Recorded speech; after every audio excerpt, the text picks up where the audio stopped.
मुंबईमध्ये उद्धव ठाकरेंना धक्का बसलेला आहे। ठाकरे गटाची एक नगरसेविका नॉट रिचेबल झालेली आहे। मुंबईतील ठाकरे गटाची नगरसेविका नॉट रिचेबल झाल्यानं अनेक चर्चा सुरू झाल्यात। सकाळपासून एक नगरसेविका नॉट रिचेबल झाल्याचं कळतंय। त्यामुळे मुंबईमध्ये उद्धव ठाकरेंना धक्का बसतोय की काय अशी चर्चा सुरू झालेली आहे। कारण उद्धव ठाकरेंच्या शिवसेनेची एक नगरसेविका ही नॉट रिचेबल असल्याचं कळतंय।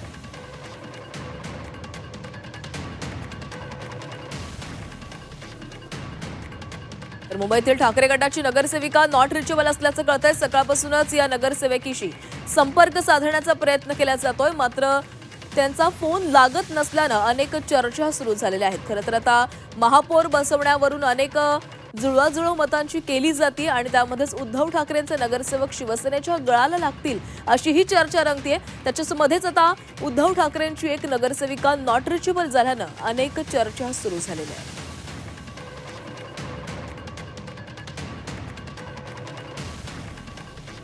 तर मुंबईमध्ये उद्धव ठाकरेंना धक्का बसतोय की काय अशी चर्चा आहे। कारण उद्धव ठाकरे यांची एक नगरसेविका नॉट रिचेबल झालेली आहे। या नगरसेविकेसोबत संपर्क साधण्याचा प्रयत्न करण्यात येतोय, मात्र या नगरसेविकेशी संपर्क होऊ शकत नाही। त्यामुळे ही नगरसेविका इतर कोणत्या पक्षाच्या गळाला लागली आहे का अशी ही चर्चा रंगलेली आहे। कारण मुंबईमध्ये भाजपनं महापौर पदावर दावा केलेला आहे, त्यासाठी जुळाजुळ सुरू आहे का अशी ही चर्चा।